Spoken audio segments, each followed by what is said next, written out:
People angry, mad over the cancellation of more than 5.5 million individual health insurance policies due to Obamacare. But next year it will be even worse, as more policies will be canceled, perhaps as many as 10 million. So what can be done? Can consumers sue the federal government? Here to weigh in, criminal defense attorney Dwayne Cates and Bill Frumkin, partner with Frumkin and Hunter. Welcome to you both. Bill, I'm going to start with you because, you got to think there are people out there who have medical conditions, who had coverage. Obamacare comes in, their policy is canceled, and they can't even go on the website and get coverage. Who can they sue?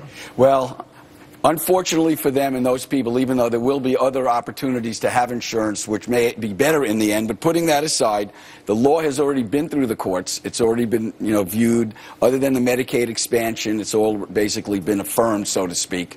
And the funny part is that the law that would be challenged is part of another law called the Employee Retirement Income Security Act, and that law preempts any other type of case in the state court and any other court. So therefore, this is the only show in town is basically the Supreme Court's decision on this. Dwayne, what do you say? Because, look, there's got to be somebody to seek a remedy against here because, let's say you have cancer, and we've seen situations like this, right, where people are desperately ill, they have coverage they bought, they were happy with, it's been canceled, and now they can't get another policy. Who do they turn to? Well, I somewhat agree with Bill, but here's the issue. There's going to be a lot of lawsuits, and there already has been on this. I mean, the Obamacare Act is a lawyer full employment act, is what it is. There's so much legal action going on. For consumers, it's difficult to sue the federal government. But here's where I think the lawsuits are going to come in. I think it's going to come in when they start dealing with the navigators, when they're trying to get their new policies, and they're being advised on how to fill out forms, which policies to get, by a group of people that are untrained, unvetted, and they have no idea what they're doing. So I think if they get bad advice on trying to get their new insurance policies, I think that's where the consumer lawsuits are going to go. Well, and we know that the navigators are not very well trained. We know a lot of these people, the government said first they were going to have months and months of training, and then it was like, oh, no, we're only going to do weeks. Some of these people could be felons, as we've heard in congressional testimony. Bill, are these people who ultimately could bear the brunt? Well, the bottom line is this. The federal law that this is a part of, that the Affordable Care Act has become a part of, essentially preempts any other type of case. If there's any negligence, if there's any problems that have developed in terms of some people getting their coverage or losing their coverage, it's all going to be under this same law, and this law has no type of cause of action for that. So it's sort of a gap. It would have to be some type of legislative fix. However, I will go on to say to you that I think to say they're losing their coverage entirely is not exactly accurate. How so? Because their coverage is going to maybe cost more initially, okay?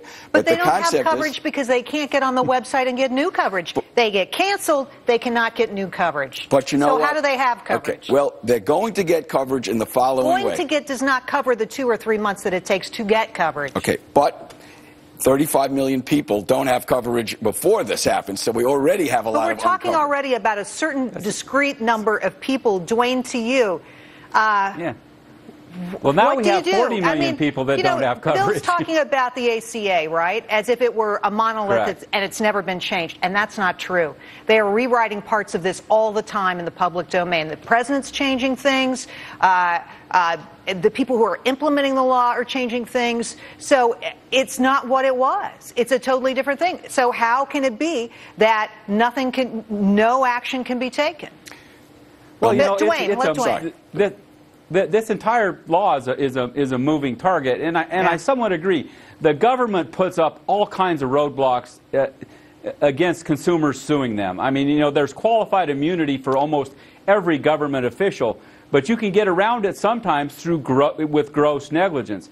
Another problem is that individual consumers don't have the money or the resources to sue the federal government, and so consumers always end up getting shorted in this kind of an issue. I agree. Bill, last word. Right. Well, if there was a cause of action, they would be able to win their legal fees, because most laws of this nature have a civil rights health and benefit, pension type case would provide for winning your legal fees. The problem here is that... But you got to win first. Good or bad. Well, in this case, it's worse than that, Dwayne, because there isn't even a basis to have a lawsuit at all. So that's an issue that's going to have to be addressed down the road. I think Dwayne's disagreeing with you a little bit here and saying that maybe you're not suing the insurer, maybe you can't sue the federal government, but there may be other people to sue. Not that we're advocating this, but I think there are people who are between a rock and a hard place, and the federal government's put them there. Dwayne and Bill, we're going to leave it there. Thanks for coming on tonight. Appreciate your time. Thank you. Thank you.